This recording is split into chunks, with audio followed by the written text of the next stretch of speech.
pledge allegiance to the flag of the United States of America and to the republic for which it stands, one nation, under God, indivisible, with justice for all.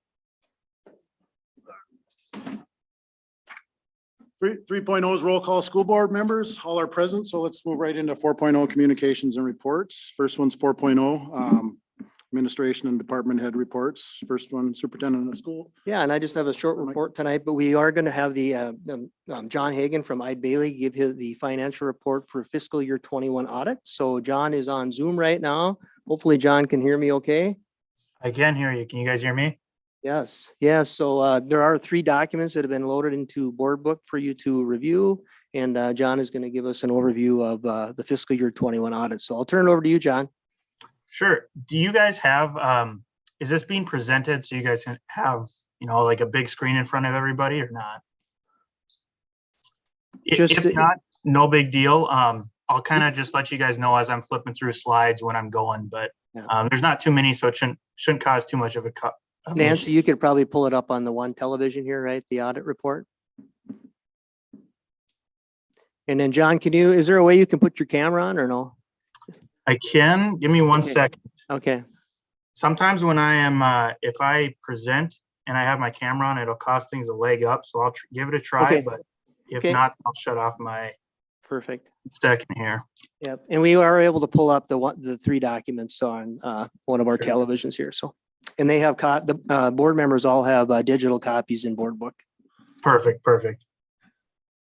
So while I'm getting this running up, today we'll kind of just be focused on what we call the executive summary, which is a pretty summarized version. It just gives a high level discussion and kind of overview of the audit and also our results. We won't jump too much into the numbers tonight unless you guys have specific questions you'd like me to go over. We're good. Okay. Hopefully you guys can all see my face. I apologize you have to look at me here for a little bit, but. So again, you guys should be seeing a picture of a little boy kind of holding a light bulb. I regret to inform you that is not me. I don't think I would have sat still long enough to take that. So again, my name is John Hagan. I've been with Eide Bailey for almost 6 years now, doing different governmental audits, specifically school district audits for about 5 now. This is our 2nd year doing the East Grand Forks audit. So with that, we'll kind of just jump in and give an overview of the June 30, 2021 audit. So big picture, what is an audit? We come in and have a variety of procedures and tests to ensure that the district's financials are performed in accordance with generally accepted accounting standards, governmental accounting standards. These are just kind of fancy terms to make sure that you guys are doing everything in accordance to the standards and regulations that are set out for governmental entities, specifically school districts. In addition to that, anytime a governmental entity expends more than $750,000 in federal money, they are subject to Title II U.S. code, which is, again, just another fancy word for some federal testing, which we will touch on a little bit later. And in addition, the last thing we do is we have some variety of tests over some Minnesota legal compliance, which is a Minnesota specific area. Overall, our audit is designed to obtain reasonable but not necessarily absolute assurance that the financial statements are indeed free of material misstatements. Moving along into the timeline. So this is a pretty standardized timeline for most of our school district audits. We began planning in the June-July timeframe. And then we have a dedicated week of field work. We'll sometimes come on site or perform remote audits. And that week this year was the week of August 30th. And then there's a handful of weeks after that where we're kind of wrapping things up, as well as a review process with the ultimate goal of reporting at the end of October. This year, that date came on October 20th was when the audit was finalized.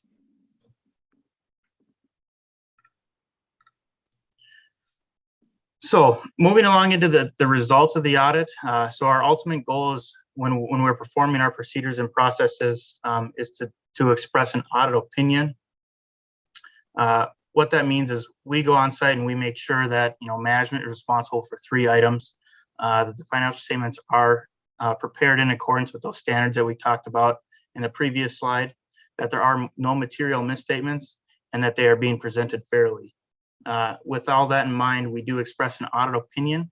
And this year, the district did receive what's called an unmodified opinion. I like to call it a clean opinion, which basically just means that we didn't have any issues throughout testing that would require us to qualify that opinion or express anything other than unmodified.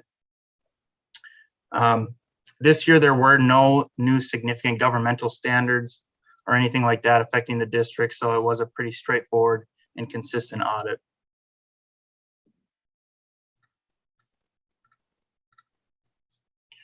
Moving along, that kind of the second half of, we have our financial statement audit. The second half of that, which I alluded to a little bit earlier, is regarding the federal funding. This is not new to you guys, being the size of the district that you have. This year, there was a little bit more federal funding received throughout the CARES initiative with ESSER and CRF and other funding sources. But ultimately, the district did receive and spend about $2.1 million this year in federal awards. That money is made up of a variety of different buckets, consistent with year-over-year stuff like Title I, Title II, and different child nutrition services, which is kind of your food service. We are required to test a certain percentage of that. And this year we just tested the child nutrition cluster or your food service bucket, which accounted for about $900,000, so almost half of the total federal awards. That number was up a little bit this year, just because that in FY21, all students receive free meals. So you guys did get a bump in funding for that. But we do come out and provide, perform a separate series of tests and procedures. I'm sure Amanda can attest that these are fairly intensive, maybe a little bit more than everyone would like, but overall, we do, again, express a separate opinion over just these federal funds in which the district did receive an unmodified or clean audit opinion again for this year. So kind of my last slide here kind of summarizes what we've talked about so far here, which is that district did not receive any findings over the financial statements, the federal audit, or the Minnesota legal compliance areas. So pretty much about a perfect bill of health as you can get. Last year, just for some comparative purposes, the first 2 were, again, none, the financial statement federal last year, but there was 2 student activity findings for the Minnesota legal compliance last year, which were remedied this year. Overall, to put things into perspective, it was about a perfect audit from our side of things. There's no dings, nothing that jumped out at us. So, I wish I had more to report to you guys, but at the end of the day, in audit world, no news is good news. So with that kind of ends my spiel for the night. Does anybody have any questions or anything you'd like me to talk about or go into any further? Amanda, I see you're on. I know Amanda and Carla and many of the district office staff, they worked hand in hand with the auditor, did a great job. But Amanda, do you have anything to add since you're on tonight? I don't. If and we can go through the audit report in the numbers at a future meeting if you'd like. It shouldn't take too long if that's something that you guys would like to hear. Any questions or comments for Amanda or for John? No, I'm good. Thank you. No, good job. Thank you. Awesome job. Appreciate it, John. Thank you. Thank you. Yeah, the last thing I'd like to say before I hop off is just, a thank you to Amanda and everyone in the business office that helped in the audit. We are pretty demanding, especially that week of fieldwork requesting stuff. So we appreciate all the help that Amanda and the rest of everybody at the district that we worked with. You guys are really easy to work with, so makes our life easier. We appreciate it. Thank you, John. Alrighty, thank you guys. You have a good night. And if any questions or anything like that does come up, feel free to reach out to me directly or run it through Amanda. We'll be happy to assist. Thank you. Alrighty, thank you guys.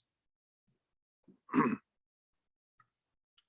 want to continue on, Mike, or should we just go directly into the teaching and learning report? We'll go into the Director of Teaching and Learning report. So Soraya, and then we have, let's see, Ricky's on as well. So Soraya, Ricky's on as floor is well. yours first. Yeah, thanks. So as you guys know, we unified our parent advisory group with Grand Forks. Well, this is our third year now. We've been together with the Grand Forks parent group. And American Indian Education is a pot of money that we receive from the state of Minnesota that helps us enhance education for our American Indian students and helps us become culturally aware as well as a school district. So we basically, for the first 20 students, we generate $20,000. And then for each additional American Indian student from there, we generate another $358. So we roughly get about $41,000 that we have to work with. And the parent advisory group that we meet with, which we've met with regularly here this past September and October, really direct those funds and give us ideas as to what they want to see with us working with their kids for American Indian education. And as you know, we had Erica Gunville, who we had hired as our American Indian engagement specialist, who also has a special ed degree and a large background in behavior support for schools, ended up moving into a different role here in September, which was very much needed and has been a really good fit for her as well. So the parent advisory has met several times. How can we move this forward and what can we do? And somebody who we've worked with in the district quite frequently is Ricky White. And I have Ricky on board with us tonight here so he can share a little bit of what he has shared with our Parent Advisory Council as to how we want to move forward. We do 3 activities every year. One, we do a welcome activity, and we'll be having that this week, actually on Wednesday. We're doing a masquerade powwow, so that's going to be really fun. We have a drum group coming out of Sisseton, Wahpeton, who will be the drum group for the powwow. Ricky will be our MC for that. And we have some dancers also coming. So it's going to be really a fun event for our families, and anybody is welcome to come to share in that experience. But with Erica leaving that position, we really needed some guidance on the plan. It is a pretty extensive plan we have to write that we are held accountable to, that they do check in on with us to make sure that we have our parent group involved and that we are making those connections with those families and those kids. So with that, I'm going to turn it over to Ricky and let Ricky share kind of what he's thinking, how he could help move us forward with this process. So Ricky. Well, good evening. Good evening. Can you hear me okay? Yes. Yeah, thumbs up. All right. Well, bonjour. Niga nanakut ndigo. Bejo nendo dem not comigo aning in the Anishinaabe ninda Anishinaabe ninda aha miigwech. I just, anytime I introduce myself, especially in training or in class, there's this kind of pause. What exactly was that? Well, folks, that was the Ojibwe language. And what I did was I introduced myself via the protocols that our people utilize when introducing ourselves. First, I introduced my spirit name, my Indian name, Niga Nanakut. Then I introduced my clan that I come from, and that is the Lynx clan that basically organizes our familial and governmental ways of life. And then, of course, we do our land recognition. The land that I come from, Whitefish Bay First Nation, a little island in the middle of Lake of the Woods, Canada side. So again, our Anishinaabe or Ojibwe people expand far and wide, and of course into Canada. So this is really just unprecedented times, that I'm able to land there in East Grand Forks. I've done a little bit of work there over the last couple of years, and had the privilege and honor to work with Saray and of course Erica and Lon, right, Ellingson, who is enjoying retirement, I'm sure.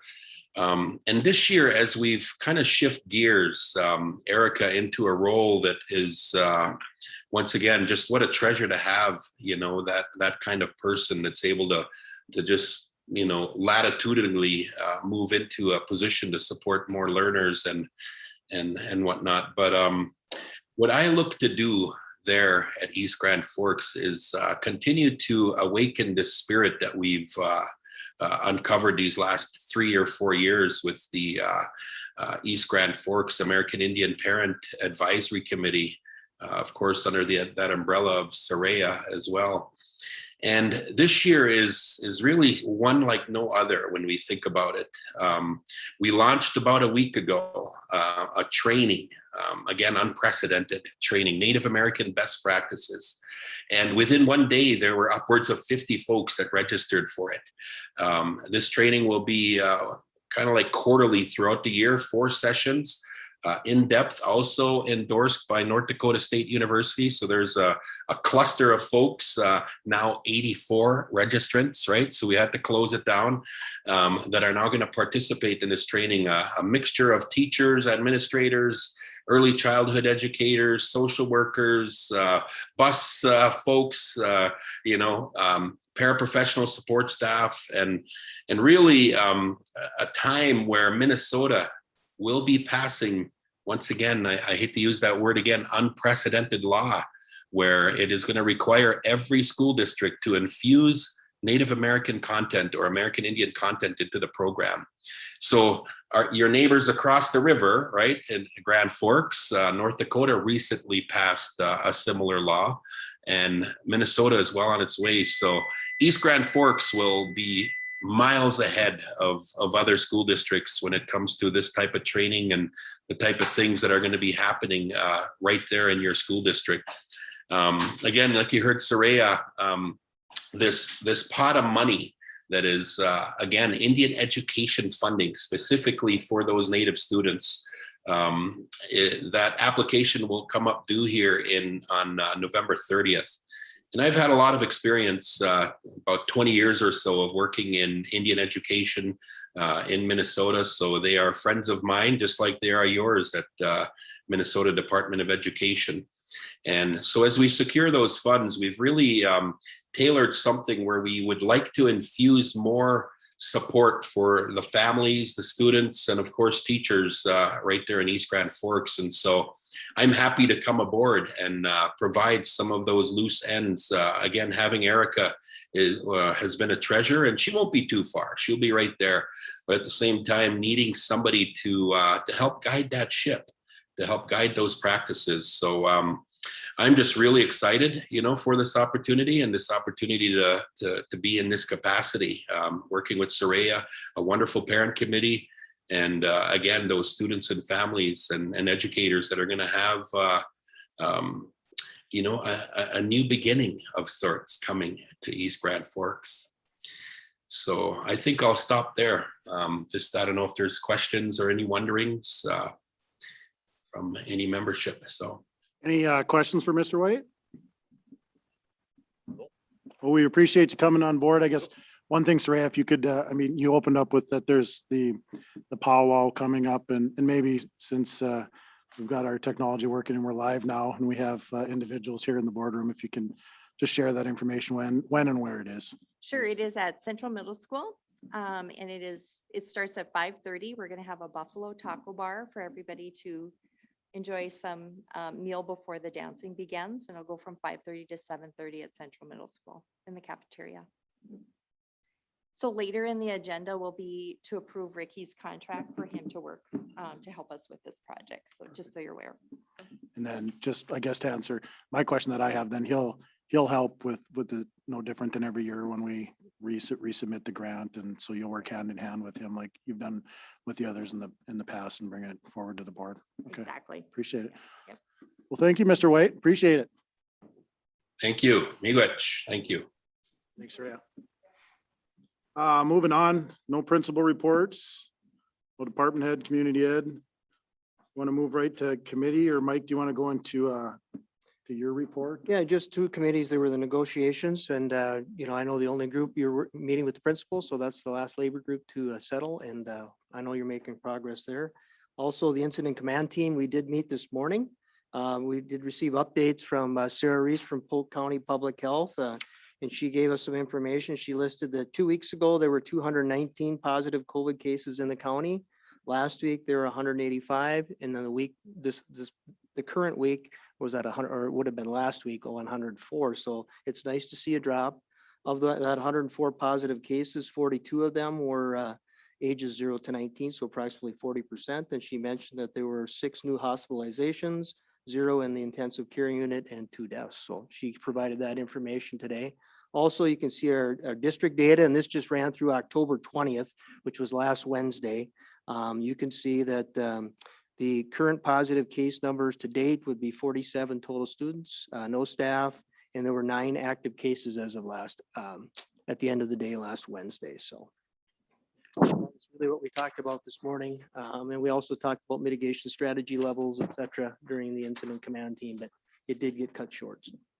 Any questions for the superintendent on any of the data that was shared?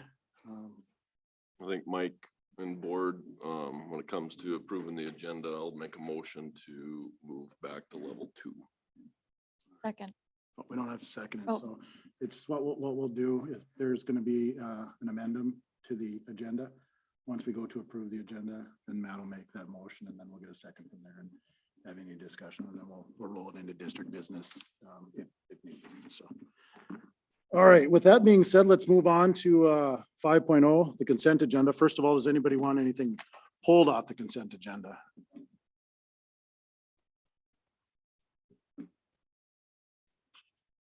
Questions on winter coaches or anything? Nope, looks good. He's on there, so I will entertain a motion to approve the consent agenda as it's uploaded into board book, please. I'll move. I'll second. Questions or comments on the consent agenda? All those in favor approve by signifying aye. Aye. Anybody opposed? Motion carries. 6.0 is opportunities for citizens to speak on items that are not on the agenda. I have 3 requests. Looks like all 3 of these individuals have been speakers here before, so I'm not going to go through my spiel. I'll just go in the order that they came forth. So Matt Hanksleven's first. So Mr. Hanksleven, if you want to step forward, and the floor is yours. Matt will keep he'll keep time again, but we have 3, so we'll work with you. Okay. Just don't go terribly long, Right. please. Matt Hanksleven, 601 4th Avenue Northeast. I'm here today because our K through 6th graders are still required to wear a mask for 7 hours a day while in school. 7th through 12th graders don't have to wear them. The rest of the community has moved on from wearing them. We're not required to wear them in here. My kids could walk into this building and not have to wear a mask. But if they go to South Point or New Heights, they're not allowed to come in the building without one on. Some families have 2 kids at the middle school. One kid has to go to school wearing a mask, and one kid gets to go to school without a mask. We have 6th graders that are vaccinated and still have to wear a mask. We have 7th and 8th graders who are unvaccinated and don't have to wear a mask, all in the same building. And none of this still makes any sense to me. So I'm here again to ask why. Why are we putting them through this? I've heard you talk about being concerned for their health. We heard last week that the number of students with mental health problems is high right now for our district. So why are we still making these kids wear masks? You either don't believe that making these kids wear masks all day has any effect on their mental or physical health, or we don't care enough to do anything about it. We've heard a lot of talk about it. I haven't seen any action in the 4 weeks that I've been here, other than just talking about it now. Going back to level 2, it's a matter of time before we're back to level 3. As soon as COVID comes to this town, we'll be right back to level 3, doing the same thing we're doing now. The best thing that we can do for these kids that are struggling is to remove the masks from their faces and assure them that they won't have to wear them ever again. It's as easy as that. If we really want to help these kids who are suffering, that's the best place to start. We heard last week that there were 6 COVID cases in our district and 9 this week. That's out of 2,000 students. Now, I've heard Sarah Reese and Soraya and Christy talk about how we need to keep making our kids wearing masks, even though there are only 6 kids in the district that have COVID. I would like to hear from them if they really think that wearing a mask all day has any kind of negative effect on these kids. And if they do admit that wearing a mask is causing physical and mental health problems to these kids, then I'd like to hear them justify having the kids continue to wear them when only 6 kids in the entire district have COVID. Last week, we heard that our numbers are low compared to the region, and many of you stated that what we are doing is working. In the same breath, last week, we also talked about how last year we had the highest numbers in the area. We're doing the same thing this year that we did last year. And actually last year, every student in the district wore a mask the entire year. So I would like to hear someone explain to me how masks are keeping our numbers lower than everyone else this year, when last year we had the highest numbers despite wearing masks. If anything, what we proved last year is that masks don't stop the spread of COVID. At some point this year, COVID is going to find its way through our school district, whether or not our K through 6th graders are wearing masks. And it's going to be around for years to come, probably forever. The adults in our community and the 7th through 12th graders have got to enjoy a sense of normalcy over the past 6 months. Why are we continuing to deprive our K through 6th graders of this? They need it more than anyone. I've heard people say that we need to make kids wear masks to help prevent kids from bringing home COVID to parents and grandparents. These kids are 5 to 11 years old. It's not their responsibility to wear a mask all day so they don't get someone else sick. It's not the teacher's responsibility, and it's not the school's responsibility. The whole situation is completely backwards. If anyone should wear a mask, it should be the adults, because the older you are, the more at risk you are from this virus. To me, it seems wrong for the adults to force kids to wear masks in order to protect the adults who are choosing not to wear masks. And lastly, I have a couple of Minnesota statutes I'd like to read. Minnesota statute 147.081, medical practice without a license. Subdivision 1, unlawful practice of medicine. This states it is unlawful for any person to practice medicine as defined in subdivision 3 in this state. Subdivision 3 states offers or undertakes to prevent in any manner, by any means, methods, devices, or instruments, any illness. In my opinion, you're forcing my kids to wear a medical device to prevent an illness, which violates this statute. Minnesota statute 260E.03, definitions. Subdivision 18, physical abuse of a child. One of the definitions of physical abuse that they state in paragraph C5 is unreasonable interference with the child's breathing. Again, in my opinion, you're violating this statute by forcing my kid to wear a mask that interferes with their breathing. I'm getting tired of coming here every 2 weeks to talk about this, but I'm not gonna quit until we get rid of the mask mandate for good. This has gone on for too long. If this mask mandate continues for much longer, I'm going to continue to explore every avenue available, including legal action, to put a stop to this. Thank you, Mr. Angslaven. Can I just ask for, can I get that second statute again? Sorry. Minnesota statute 260E.03. Okay. And then, Matt, if you would, I mean, you don't have to share what you read, but those statutes, if you can share those afterwards, I'll either write them down. I wrote them down here. I want to make sure I have them so we can get them to Nancy and get them in the record too for what you spoke on. So certainly. Okay. I'll get a hold of it. Yep. I appreciate it. Thank you. Next is, let's see, Amber Holwiger, Ms. Holwiger. Oh, I'm sorry, Amanda. That's okay. It has their percentage rates that everyone was talking about.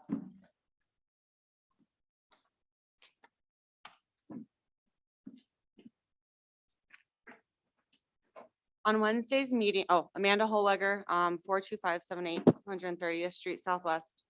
On Wednesday's special meeting, it was discussed the parameters for taking the mask off the children. With that came many questions and concerns. We need to realize that these are kids. And according to a JAMA article that has not been retracted like many others, it states that if worn properly, may be effective at helping prevent the transmission of respiratory viruses and bacteria. Let that sink in for the little ones that are forced to wear them. If worn properly, which anyone with a little child knows that that is not the case. It's the complete opposite. They play with it, they mess with it, they pick their nose, they touch everything, they touch their friends. My son had his first kiss with the mask on in kindergarten. It's ridiculous. Sorry. Okay, anyways, we're making the teachers play mask police instead of teaching, which is taking too much time when they already don't have enough. And let's also look at the word may. They say may because there is no scientific evidence, only speculation that it works. Also, we need to look at who they say should wear a mask. Remember, this has not been retracted. individuals with respiratory symptoms, healthcare workers, and persons taking care of someone with a respiratory infection. The article very clearly states that face masks should not be worn by healthy individuals to protect themselves from acquiring a respiratory infection, because there is no evidence that suggests face masks worn by healthy individuals are effective in preventing from people becoming ill. Nowhere in this guidance does it say that we should mask our healthy children. Okay, so we take away masks, now what? What about quarantine or infecting others if someone is asymptomatic? Here are 3 thoughts. If everyone believes so strongly in the effectiveness of masks, have the kids wear the mask instead of quarantine. Let's say, for example, Johnny finds out on Tuesday he has COVID. The school contacts the close contacts. All the close contacts have to wear a mask for the quarantine period. If the close contacts get symptomatic, they go home like any other illness, get tested, etc. And those other close contacts that have no symptoms can go about their everyday school lives. We have to do like we have done in the past and trust our parents to keep their sick kids home. Remember, if masks work, this should work. Number 2, the school has gotten a lot of ESSER funds. I know some of it has to be used for mental health education, so on and so forth. The other is left up to the discretion of the school board and others.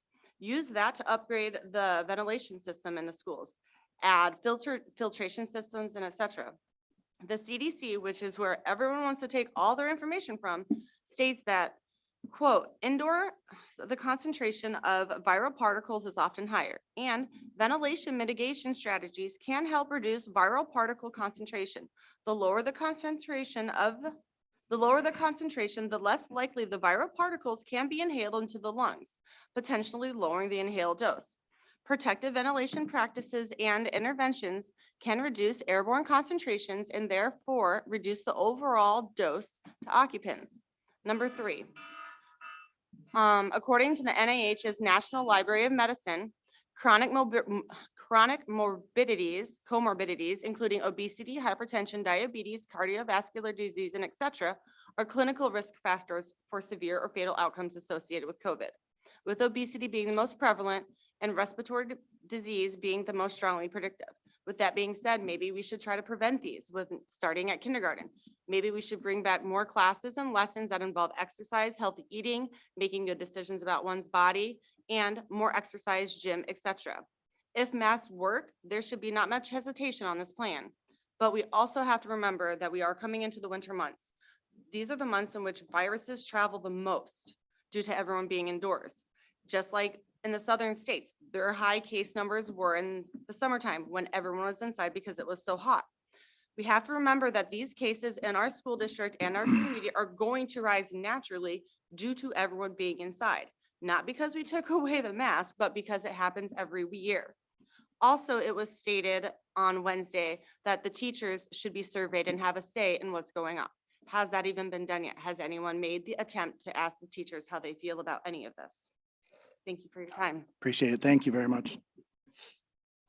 And then lastly is Samantha Omdahl. Ms. Omdahl, want to come up to the mic, please?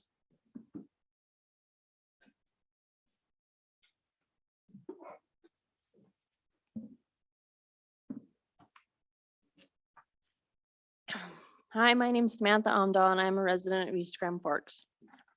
As you can imagine, I have about 3 pages worth of notes that I took while watching your meeting last Wednesday. I planned to be there, but once I found out we couldn't speak or make comments, I decided to watch online.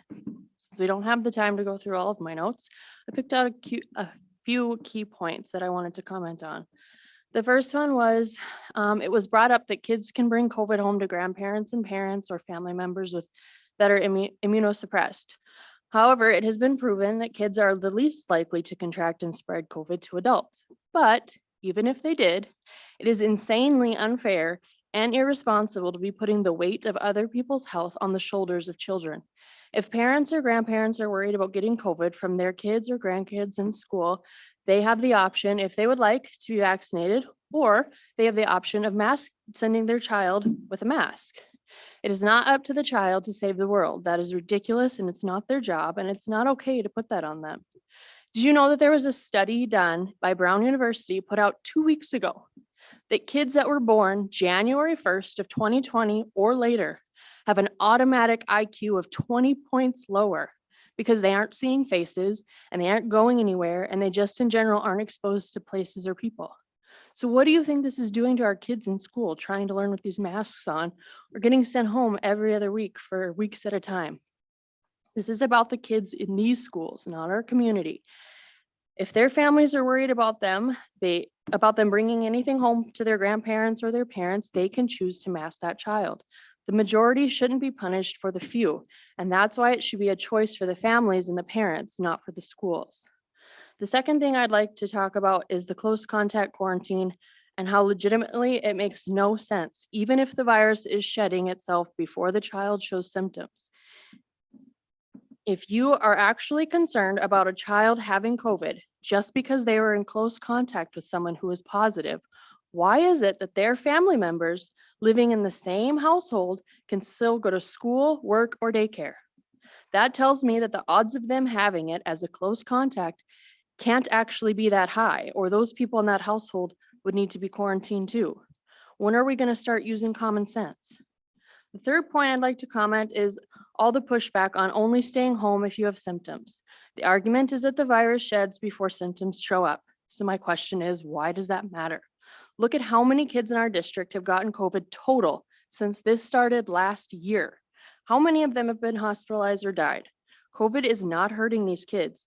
These kids are not getting any sicker than if they had the flu. RSV is causing more problems than COVID, and we aren't requiring testing or quarantine for that. There's no question that COVID spreads. My question is, why are you concerned with it? Why do you care?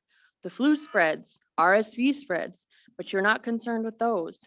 My final point for tonight is actually a question, and since I know it won't actually get answered, ask yourselves, honestly, what is our end game here?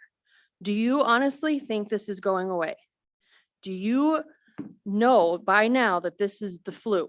This is here every year. It's going to be here every year with a new strain, just like the flu. It's not going away. So at what point do we live our lives and stop worrying about the positives? This flu is not killing our kids. It's not even hurting them. It's actually helping them. Their immune systems are way stronger if they do get it. Natural immunity is even better than this joke of a vaccine. This vaccine was made for last year's COVID. You getting the vaccine right now for the Delta variant that is out is like going to get your flu shot and getting the one that they have left over in the fridge from 5 years ago. If these kids are going to be safe, they need to expose their immune system to germs. You don't need to be a scientist or a doctor to know that. So why do you care if they get COVID? You don't care if they get the flu or RSV, and both of those harm kids more than COVID does. And as I have said over and over, if a parent is worried about the immune system of their immunocompromised child or family members, allow them to mask. Taking away the mandate does not keep children from being allowed to mask. That's the point of all of this being a choice. Thank you. Shane, thanks, Ms. Omdo. Let's see here, let me get my bearing straight. All right, let's move on to 7.0, and that's to approve the agenda as uploaded. There was a comment earlier that some modifications to the agenda, so whomever's going to, if there is a modification, let's move the agenda with that modification, please. I'll make a motion to approve the agenda with the addition of moving to level 2.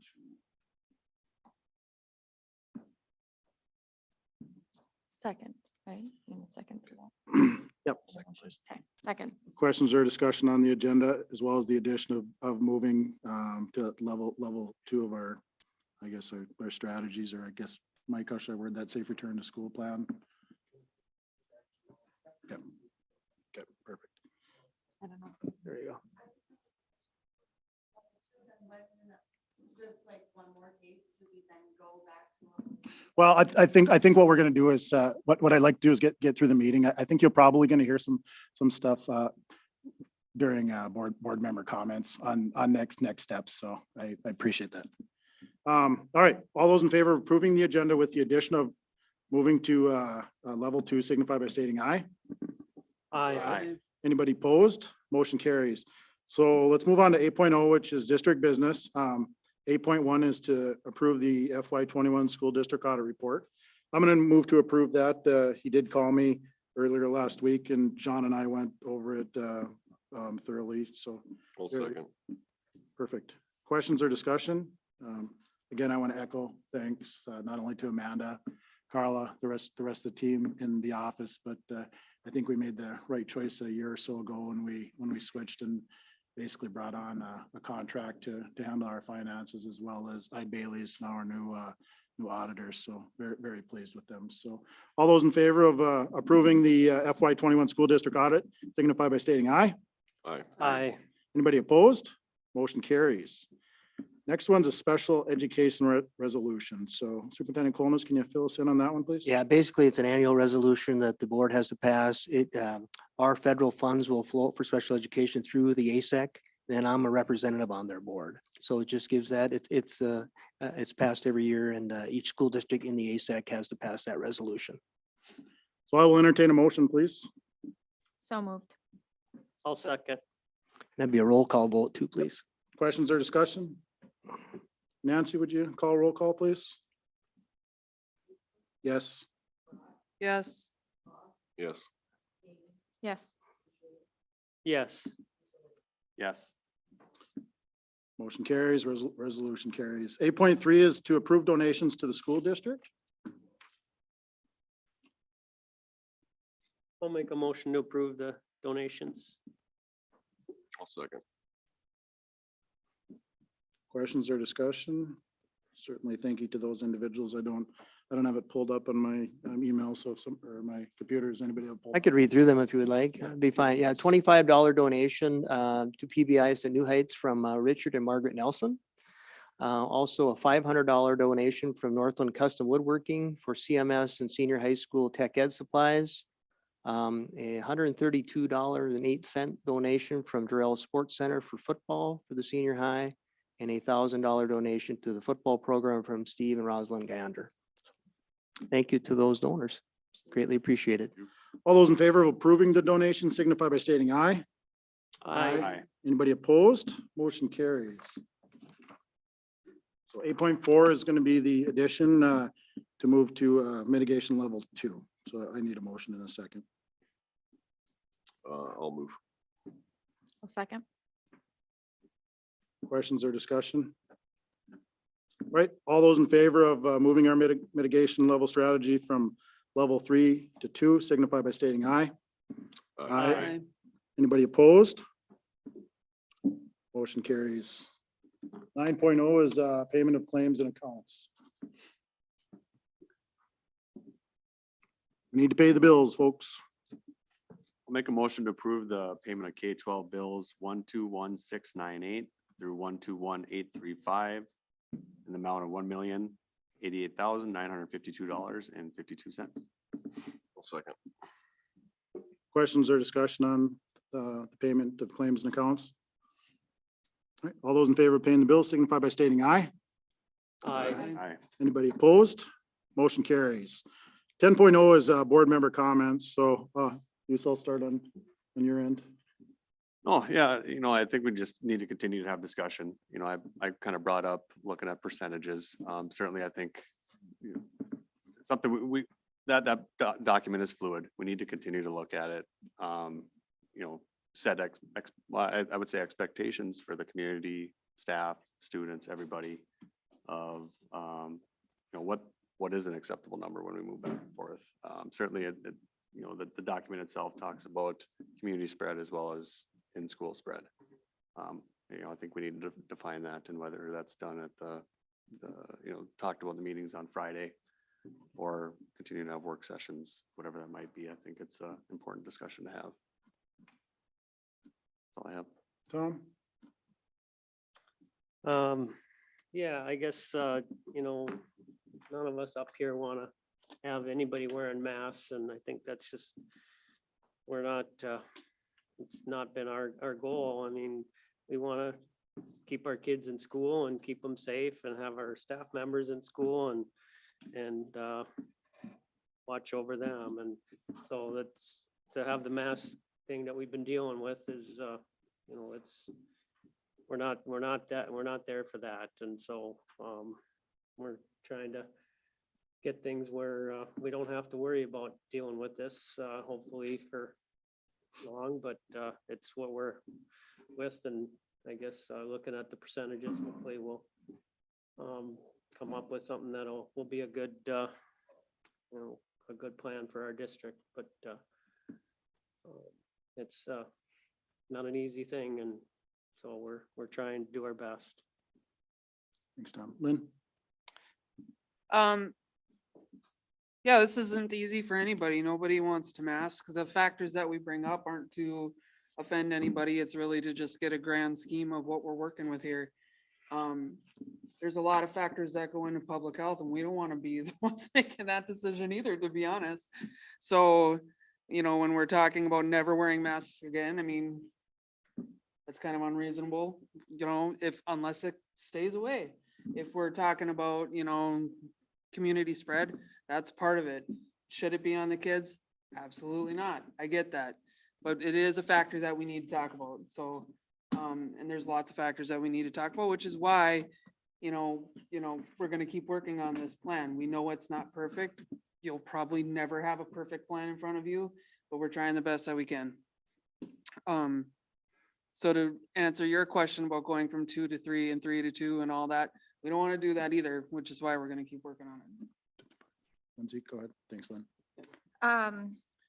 Yeah, I agree with Lynn. We're gonna work on this plan because I don't think taking the masks off kids and not really looking at the quarantine strategies is reasonable either, because we don't want to be sending kids home in droves. That's not reasonable for anybody, the student, first of all, the teachers, the families, people's income. People can't stay home with their kids every other week because they may or may not get sick.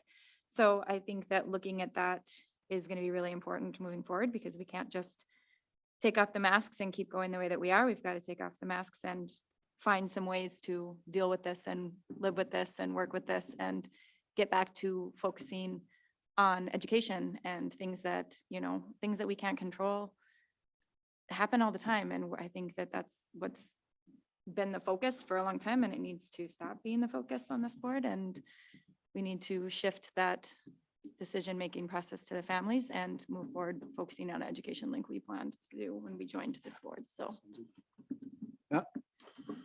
Just wanted to thank the staff, the teaching staff, and the administrators, because COVID seems to take the front seat, and you guys are doing a great job. I went through a couple schools, and I plan to hit the other two, and we got in each building, I think there's a special circumstance or 2 or 3 or 4 or 5 that is making their jobs a lot tougher, and I could see it, and we're going to address it as much as we can and as diligently as we can. And I just want to say thank you.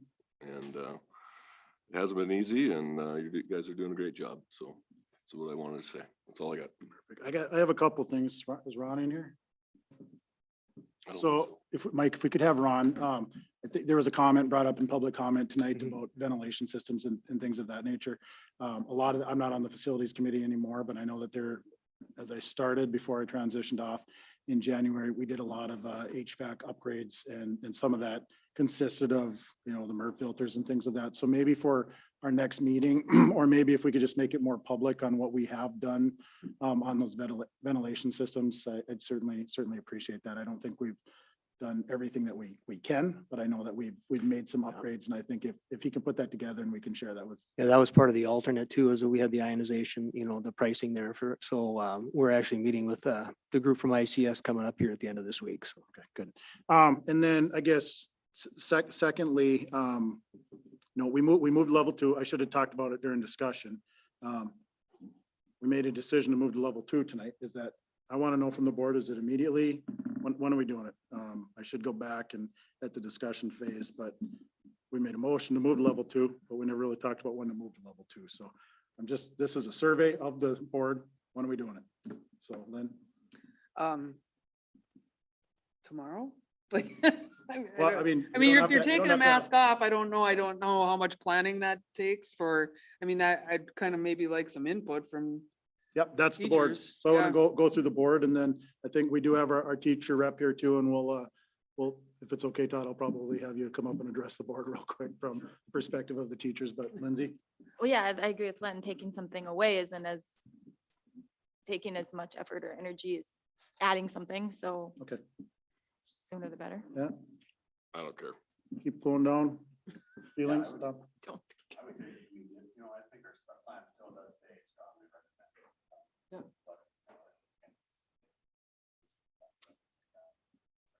How about you, Mike? I mean, you're gonna have to get a communication. We'll have to get a communication put together and sent out. I can try to send something out tonight to parents. I mean, so do you want I think when we went from 2 to 3, it was about a 2-day 48 hours. period. Yeah, 48 hours. But we just want to make sure the information is communicated to the parents Right. and staff. Todd, from your perspective, speaking on behalf of the Teachers Association, what are your feelings? I think we could take them off starting tomorrow. I think your decision that you made, I would suspect that it's getting sent out rapidly to most people, and there's quite a few people that are watching it. And I think if we get an email out tonight, I think that'll work. And again, we still have, if people want to wear a mask, they can still wear a mask. I think that's always something that's good. And I think as teachers, we do a pretty good job of saying, if kids are wearing masks, they can wear a mask. And I think for the most part, I don't think we've had any problems with kids saying anything, oh, you're wearing a mask, you're not wearing a mask. So I think, I think that will continue to go on, and our teachers will make sure that, whether they're wearing a mask or not, that they're always treated fairly. Okay, well, I appreciate your input. And lastly with that, we've had some conversation about the fluid plan. I've heard from board members, it's fluid. We have to look at it. We know it's fluid right now. So what's the next steps in looking at that? They hear Lindsay, okay, we're gonna take masks off. Now we have quarantine. We've heard some public input on both sides. I think we need to do our due diligence, look at it, hear from the incident command team as well. But those incident command meetings that the three of us on this side sit on, as well as staff and our nursing staff, we typically don't have the opportunity to go in depth into that. So I guess I'm just looking for maybe some next step. Mike, is it appropriate to call a meeting with that group and sit down and have a 1-hour work session and say, let's go through what we have? Does anybody feel that there need to be changes? Yeah, as long as it meets your, works in your schedules, I think we could have instead of 8 AM on Friday, we Yeah. could have it set up a time that would work for all of us, where we know we have at least an hour or hour and a half to work. Would that work for the rest of the board members? I guess my intent is for that team to at least start looking at it, but still have board input, use, as you said, maybe it does take another work session, but we certainly we've moved now. Our levels are defined in the document that we have, but I think we have some work. This is my perception, but I feel like I'm speaking for the board that we have some work at least to analyze to see if there's anything that maybe we think we should change, but it could come from our nursing staff that says, no, we can't do that, or from administrative staff that, no, this is why we're doing that. So I think those conversations need to be had. So So you're asking for a special meeting with all the boards? You just no, answered the I think what we'll do, if it's okay, it sounds like, Mike, if you're able to set something up still this week with our group, we could start there, and then maybe that group, it is written in there that group makes recommendations. So maybe that group makes recommendation. It could be that, no, this is what we have is great. I'm thinking that there'll be some input from members on that team that say, oh, we should look at this, maybe we should look at that. And then if need be, then we can call a work session or whatever we need to do. We can always, Gotcha. we can have a work session right before the next board meeting. There's lots of different ways we can do it, but at least if we start with the group that's already organized, and go from there. What I would like to see though is that it's just, for right now, it's just East Grand Forks School District staff and board members. So I don't think we need outside data. And what I mean by that is we don't need Polk County Public Health or different healthcare systems and things of that nature. Let's have an internal conversation with the administrative staff that's on that team, and then move from there. I think we're gonna have to do it sooner than later, because if we take the masks off tomorrow, Yeah, it has to Or happen this week. it's- yeah, And ideally Otherwise, not they're gonna Friday be afternoon, but we sending- gotta look at schedules, so. yeah. Sounds good. And if anybody wants to rotate on that, throughout the board. So I've talked to a couple other board members. It originally started that where I represented the board, and as things went, it grew, and we brought on board members. It essentially has turned into one of our board committees, no different than, meet and confer or our negotiations. So I guess I'm talking to this side of the table. If somebody wants to step in and sit in, or what Lindsay used to do before she got on it full time, she would just call in. So if a board member wants to sit in on those, that's not, I guess, an official part of it, let me know and I'll just rotate out. Somebody can sit. Use, if you want to sit in on the first meeting, just let me know and we'll just make sure that we manage it from there. So. Perfect. With that being said, 11.0 is the next meeting of the Board of Education is scheduled for November 8th at 5:30 PM unless we hear otherwise. So I will entertain a motion to adjourn. So moved. I'll second. All those in favor of adjourning signify by stating aye. Aye. Anybody